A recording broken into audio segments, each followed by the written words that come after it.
It's a beautiful day in this neighborhood. A beautiful day for a neighbor. Would you be mine? Could you be mine? I have always wanted to have a neighbor just like you.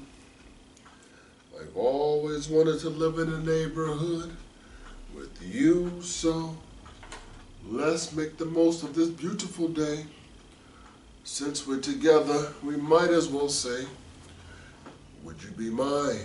Could you be mine? Won't you be my neighbor? Word up. Shout out Mr. Rogers. What's up, people? This is William Jones making videos about leaving religion. The purpose of these videos is to turn your minds on. Start to think, use logic and reason, and realize religion is false. Now for this video, I want to talk about God is not the author of confusion. Or is he? Is he not? Because there's much confusion, and yet God, whichever one, has said nothing.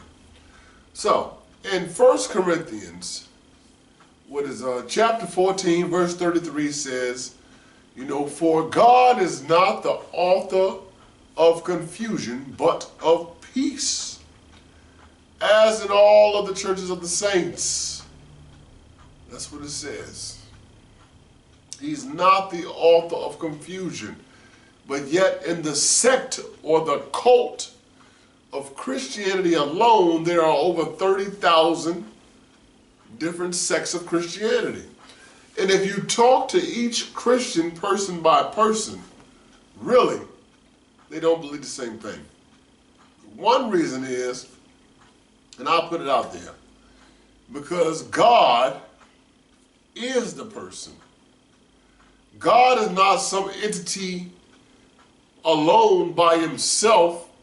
God is the person. That's why they can say, well, my God knows me, right? Because your God is a figment of your imagination. It's actually you, and you know you.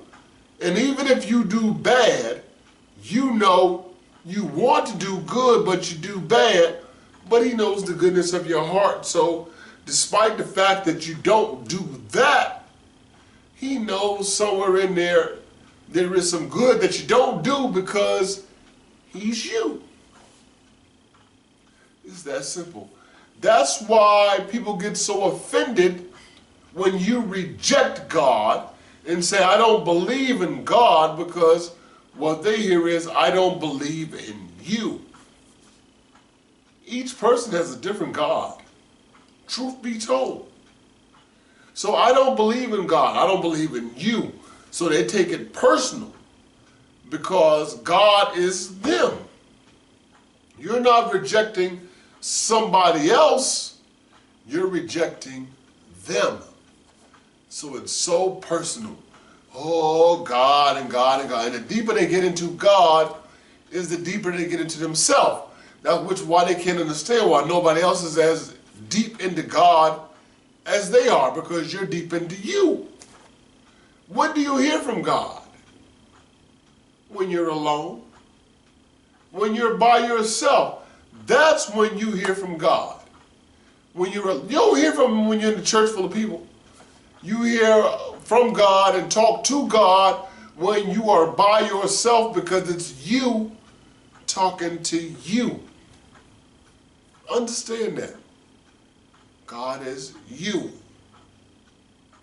God is not the author of confusion.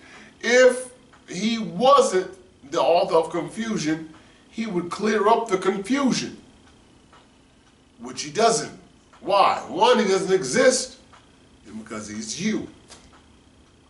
So that's why, it's like after you, like people are, I don't believe in Jesus.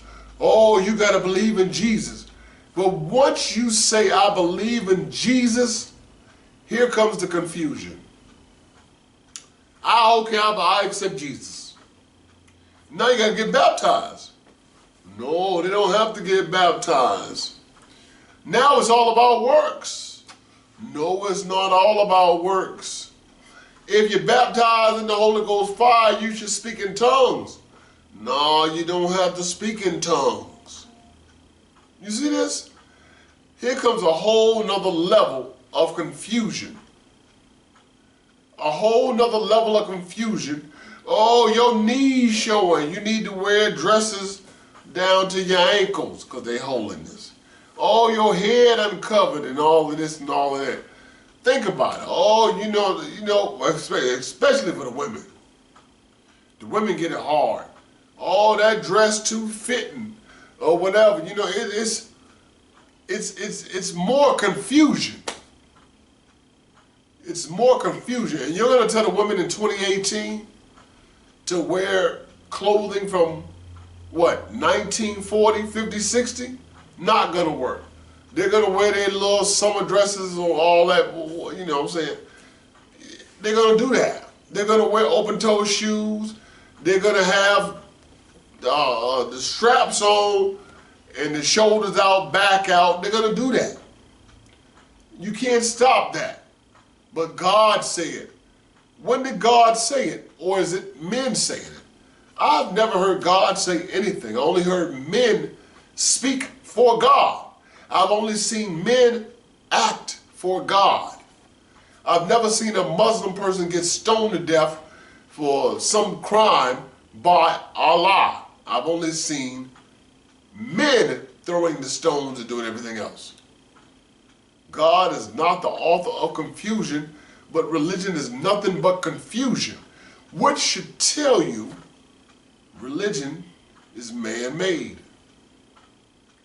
No God has ever shown up and said, follow me, worship me, and do these things.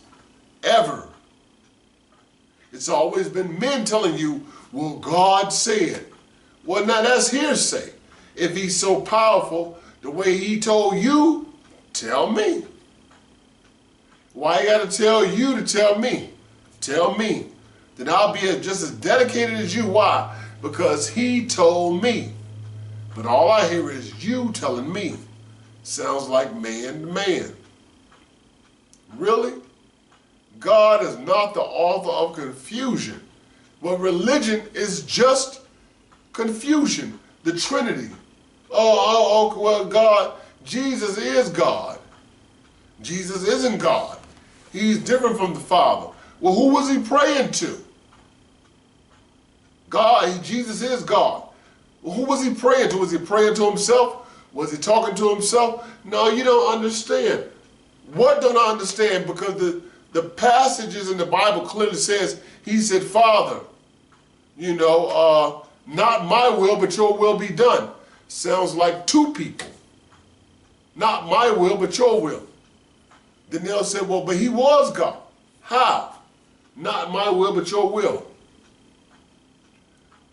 The Trinity doesn't make sense, and there's plenty of other things in the Bible that doesn't make sense.